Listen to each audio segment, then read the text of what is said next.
आज हम आपके लिए व्रत स्पेशल बिना आलू वाले बिना घी से सिर्फ 2 कच्चे आलू से 10 मिनट में बनने वाली बहुत ही ज़्यादा टेस्टी और कुरकुरा नाश्ता की रेसिपी, जिसे आप व्रत के दौरान बहुत ही कम समय में झटपट से बना सकते हैं। तो बनाने में जितना आसान है, खाने में उतना ही ज़्यादा टेस्टी है। रेसिपी को पूरा जरूर देखते रहिएगा। तो हेलो दोस्तों, मैं हूँ चंदा और आप सभी का फिर से एक बार बहुत बहुत स्वागत है चंदा की रसोई में। तो चलिए शुरू करते हैं आज की रेसिपी। दोस्तों, इस नाश्ते को बना रहे हैं कच्चे आलू से। तो आज हम बिना आलू वाले बिना घी से इस नाश्ते को बनाएंगे।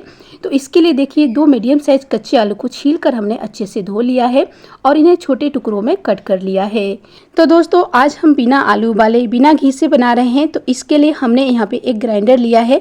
ग्राइंडर में कटी हुई आलू डाल देंगे और डाल देंगे 2 से 3 हरी मिर्च और अब इसमें डाल देंगे साबुत जीरा। तो 1 छोटा चम्मच हमने साबुत जीरा लिया है और 8 से 10 इसमें अब काली मिर्च डालेंगे। सारी चीज़ों को डालकर अब इसे हम अच्छे से पीस लेंगे, यानी कि इसका पेस्ट बना लेंगे। तो पेस्ट बनाते समय आप इन्हें बीच में 1-2 बार चम्मच से चलाकर फिर से अच्छे से पीस लीजिएगा, जिससे कि कोई भी छोटे टुकड़े आलू के ना बचे। अब हम यहाँ पे गैस पे कढ़ाई चढ़ाएंगे और इसमें 1 कप डाल देंगे साबूदाना। तो चाय वाले जो कप होती है ना, उसी कप के हिसाब से हमने 1 कप साबूदाना लिया है। तो दोस्तों, जितना आपको नाश्ता बनाना हो ना, उस हिसाब से आलू और साबूदाने की क्वांटिटी बढ़ा सकते हैं या कम कर सकते हैं। लेकिन जब भी आप साबूदाना लीजिएगा, किसी भी कप या कटोरी से नाप कर ही लीजिएगा। तो बिल्कुल लो फ्लेम पे इन्हें हम थोड़ी देर के लिए भून लेंगे, जिससे कि साबूदाना हमारा ड्राई हो जाएगा। तो देखिए लगभग आधा मिनट के लिए भूना है और इस तरह से साबूदाना हमारा अच्छे से ड्राई हो चुका है। अब इन्हें निकाल कर एक प्लेट में रख लेंगे, जिससे कि यह ठंडा हो जाएगा।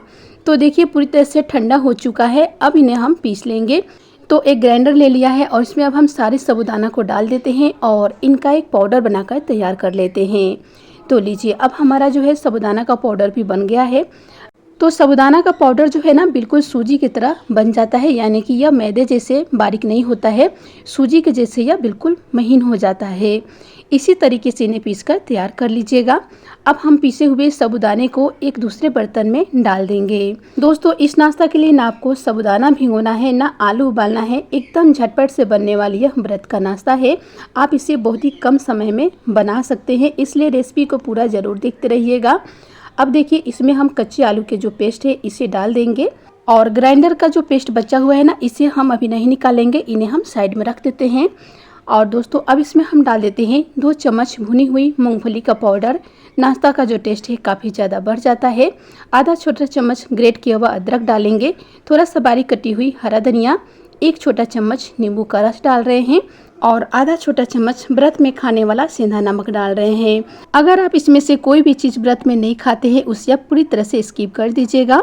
दोस्तों, आपसे एक रिक्वेस्ट है, अगर आपको रेसिपी पसंद आएगी तो वीडियो का लाइक जरूर कीजिएगा, कमेंट कीजिएगा और चैनल पे पहली बार आए हैं तो चैनल को सब्सक्राइब जरूर कर लीजिएगा। सब्सक्राइब करने के बाद बेल आइकन का दबा दीजिएगा, जिससे क्या होगा दोस्तों कि हमारी सारी नई नई रेसिपी की नोटिफिकेशन भी आपको सबसे पहले मिलती रहेगी और रेसिपी को आप पूरा ज़रूर देखते रहिए। तो अब इन्हें हम 5 मिनट के लिए रेस्ट पर रख देंगे, जिससे कि ये जो हमारा साबूदाना का पाउडर है अच्छे से फूल जाएंगे। तो लीजिए दोस्तों, इसे हमने 5 मिनट के लिए ढक कर रख दिया था और अब इन्हें हम एक बार हाथों से इस तरीके से मसल कर मुट्ठी बांध कर देख लेंगे। इस तरह से जब अच्छे से मुट्ठी में बंधने लगे और इनके शेप अच्छे से बनेंगे, तो हम इसमें बिल्कुल भी पानी का इस्तेमाल नहीं करेंगे। लेकिन देखिए मुट्ठी बांधा है और इससे हमने बनाकर देखा है तो अच्छे से नहीं बन रहे हैं, बिखर रहे हैं। तो यहाँ पे दोस्तों इसमें हमें थोड़ा सा पानी का इस्तेमाल कर लेना है।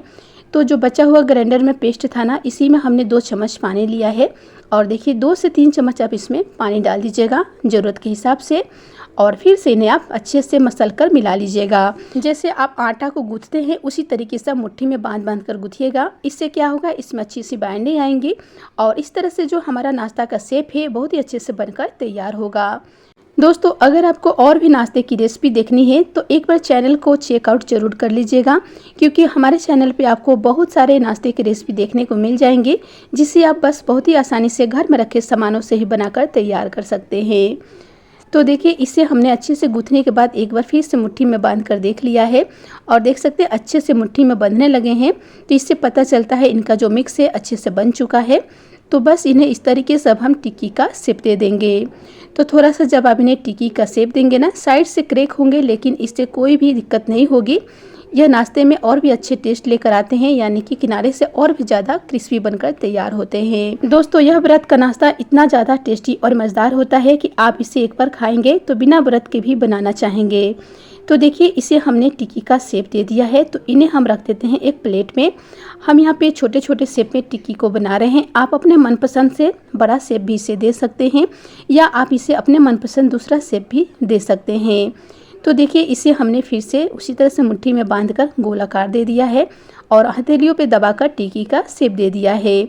तो कितना आसानी से बन रहा है ना। इसी तरीके से दोस्तों सारे टिक्कियों को बनाकर पहले हम तैयार कर लेंगे, जिससे कि नाश्ता हमारा फटाफट बन जाएगा। तो देखिए सारे टिक्कियों को बना लिया है। अब चलिए इन्हें हम फ्राई कर लेते हैं। तो बहुत ही कम तेलों में ही यह टिक्की फ्राई हो जाता है, बिल्कुल भी तेल नहीं पीता है। तो दोस्तों इस टिक्की को हम रिफाइंड में फ्राई कर रहे हैं, लेकिन अगर आप व्रत के दौरान में रिफाइंड नहीं खाते हैं तो आप इसे स्किप कर सकते हैं। आप इस टिक्की को देसी घी में भी फ्राई कर सकते हैं, क्योंकि बहुत ही कम तेल घी में यह फ्राई हो जाता है, बिल्कुल भी तेल नहीं पीता है।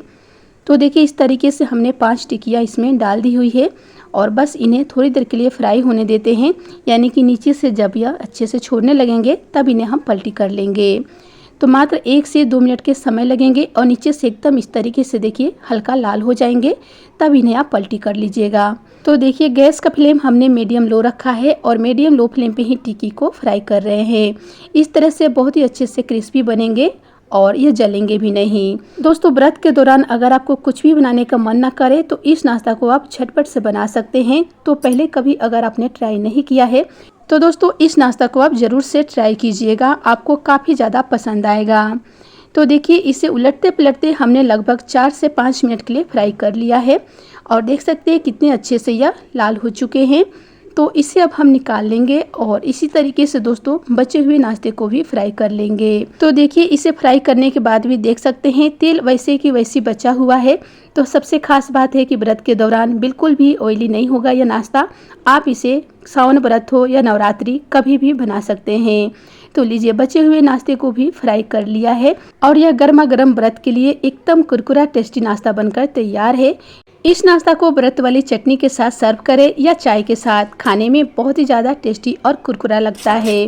तो देख सकते हैं ऊपर से जितना कुरकुरा है ना, अंदर से उतना ही ज़्यादा चटपटा बनकर तैयार हुआ है। तो इसे आप ज़रूर से ट्राई करें। तो दोस्तों अगर आज की रेसिपी आपको थोड़ा सा भी पसंद आया हो तो प्लीज़ वीडियो का लाइक, कमेंट और दोस्तों में शेयर ज़रूर करें और चैनल को सब्सक्राइब नहीं किया है तो चैनल को सब्सक्राइब जरूर कर ले। तब तक के लिए बाय बाय, अपना ख्याल रखें। फिर मिलते हैं आपसे इसी तरह एक नई रेसिपी के साथ। Thanks for watching.